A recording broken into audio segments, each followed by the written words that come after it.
The 1980s. At one point, they were like the butt of the joke. You'd hear people say, the 70s were rad, the 80s sucked, 90s were cool, but nowadays, the 80s are arguably the most influential decade. You see it everywhere from fashion, music, TV, movies. So many things are influenced and inspired by the 80s, probably more than any other decade, including Funko Pops. And there have been some really great pops from properties that are generally associated with the 80s.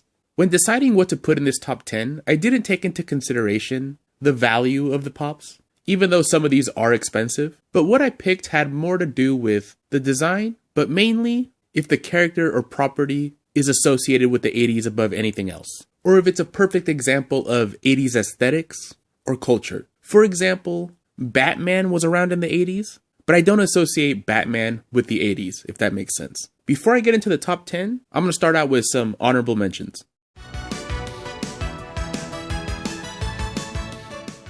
If someone were to ask me, quick, what actress do you associate with the 80s?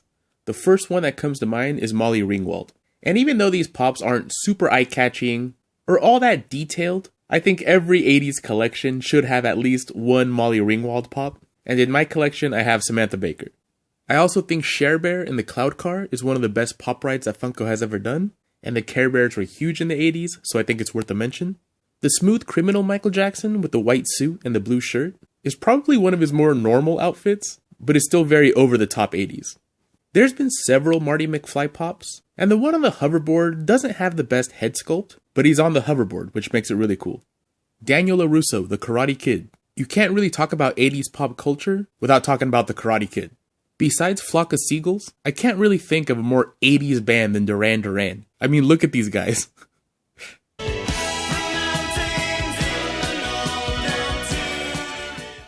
Blade Runner pretty much established what cyberpunk looks like in the mainstream, and every single piece of cyberpunk media that has come out since has been influenced by Blade Runner, and I think the Roy Batty chase is one of the best chases that Funko has ever made.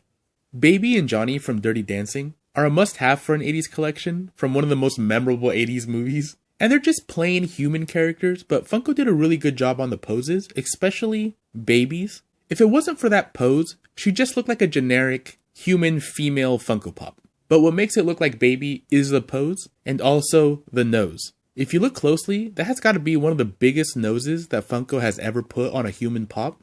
And if you look at the other Baby Pop, Funko actually made the nose a little smaller on that one. It's almost like they realized like, whoa, we went a little overboard. And if you know Jennifer Grey's story, it's a little tragic how after Dirty Dancing at the height of her fame, she got a nose job and it made her completely unrecognizable. She was still beautiful, but she just didn't look like Jennifer Grey anymore, and it kind of ruined her career. So I just found it interesting to note how big Funko made the nose on one of them compared to the other one. Just kind of weird.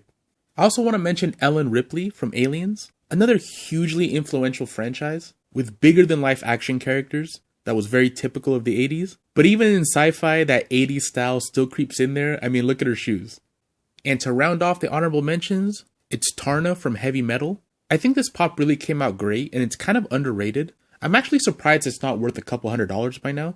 Maybe it will be eventually as more people realize that it even exists. But yeah, I really like this pop, and I wish that Marvel would actually make an animated series, like an anthology series, of Epic Illustrated, which is Marvel's version of Heavy Metal.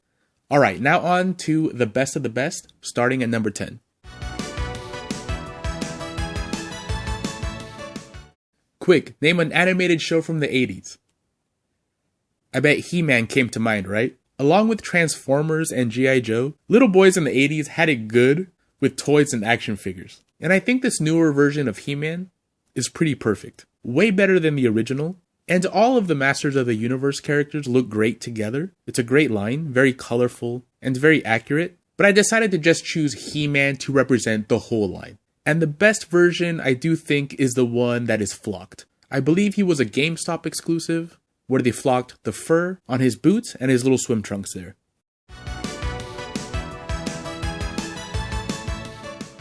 There were also a lot of great shows for the girls, and one of them was Rainbow Bright. It was about a girl in like a black and white land, and she had to return color to it with the help of the Rainbow Kids, or the Color Kids or something.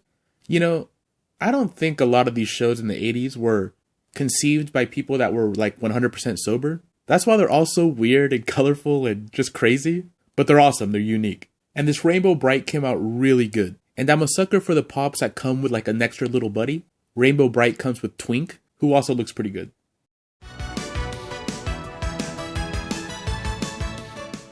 Hands down, the best 80s mullet ever to grace the big screen was worn by Kiefer Sutherland's David from The Lost Boys. The overly complicated and somewhat feminine hairstyles of these bad boy characters is so associated with the 80s, and I think it was at its peak in The Lost Boys. Unfortunately, they didn't make the other vampires, but this David pop came out really good with the big dangly earring and the leather. It's just really cool from a movie that definitely represents the decade.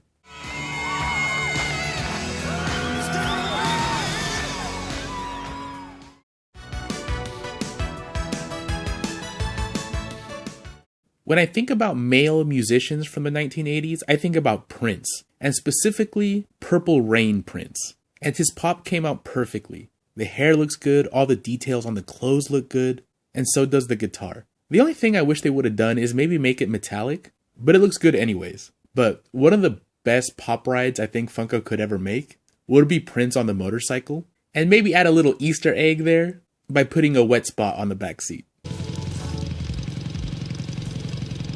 Don't get my seat all wet.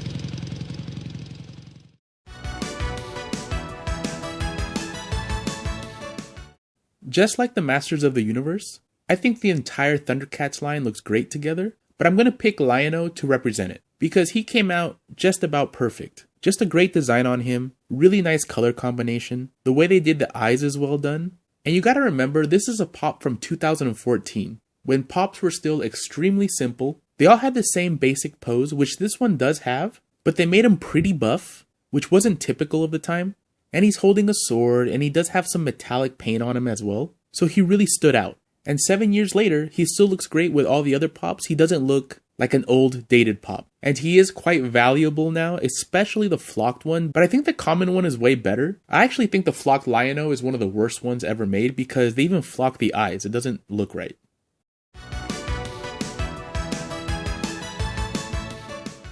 The 80s were over the top, loud, and all the guys had muscles upon muscles. And a perfect example of that is Hulk Hogan. You didn't get much bigger than Hulk Hogan in the 80s. There's been several Hulk Hogan pops, and they're all pretty cool.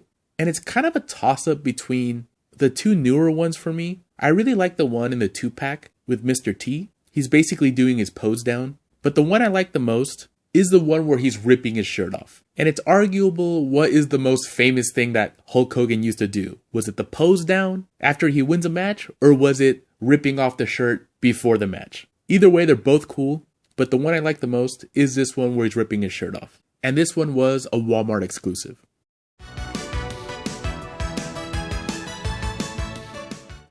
Gem from Gem and the Holograms, in my opinion, is the epitome of female rock fashion of the time. It's like they got Madonna, Cyndi Lauper, and Dale Bozzio of Missing Persons and made a cartoon character. If you look at pop culture now, it's hard to deny the influence that this aesthetic has. It doesn't even look dated. It's nearly 40 years old, but it still looks modern. Maybe because a lot of the style back then was meant to kind of look futuristic, so maybe that's why it still kind of holds up now.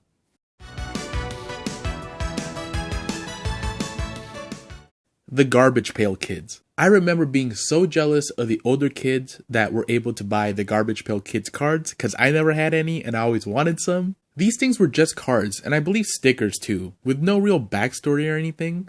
But they were so popular they even made a movie of it. And they kind of started out as a spoof to the Cabbage Patch Kids, which were also really popular. But Garbage Pail Kids are around now, but Cabbage Patch Kids aren't. And all of the pops are pretty interesting, but I think that Atom Bomb is the best one. It's one of the best pops ever made, I think. It's absolutely perfect. I wouldn't change anything about it. And I think the common is the best one. There's a chase where his head is orange for some reason. I know it's because it's glow in the dark, but to me it doesn't really make sense to have his head orange. Unless there's a card like that, or if there's some reason, and if you know it, let me know in the comments below. But I think the common is the better one. There's also a metallic one, where his suit is metallic and so is the explosion. But again, it doesn't make sense to me why the explosion is metallic. It looks cool, but the one I like the best is the common.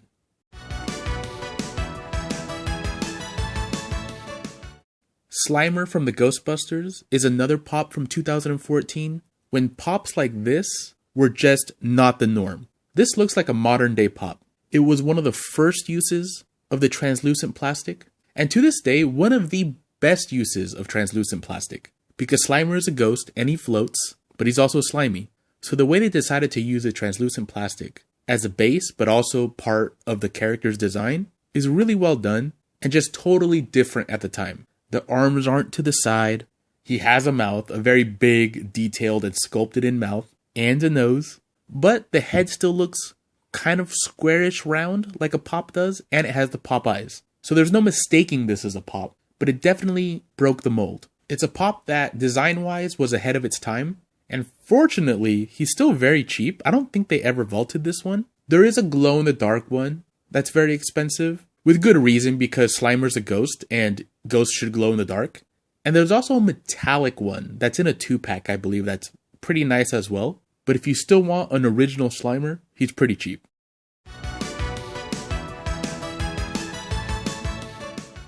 Crockett and Tubbs. Has there ever been anything more 80s than Miami Vice?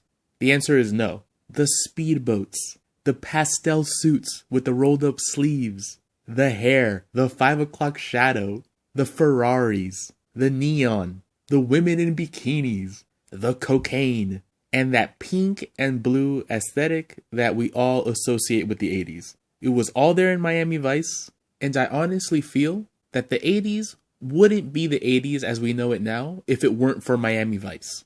Definitely one of the most influential pieces of media on our culture. And these pops aren't exactly showstoppers when it comes to the design, but they look exactly like Crockett and Tubbs. The 2-pack is nice, and I believe it was a BAM exclusive. It's just the commons packaged together. And unfortunately, Funko didn't put a background insert. It would have been really nice because there's a little too much cardboard going on for me. So I prefer them in the single boxes, but they're both cool, and you should have them as a set. I really wish Funko would have made a white Ferrari Testarossa pop ride. Unfortunately, they didn't, because to me, that's one of the most iconic cars from a TV show ever. But yeah, Crockett and Tubbs, the number one Funko Pops that you should have in your 80s collection.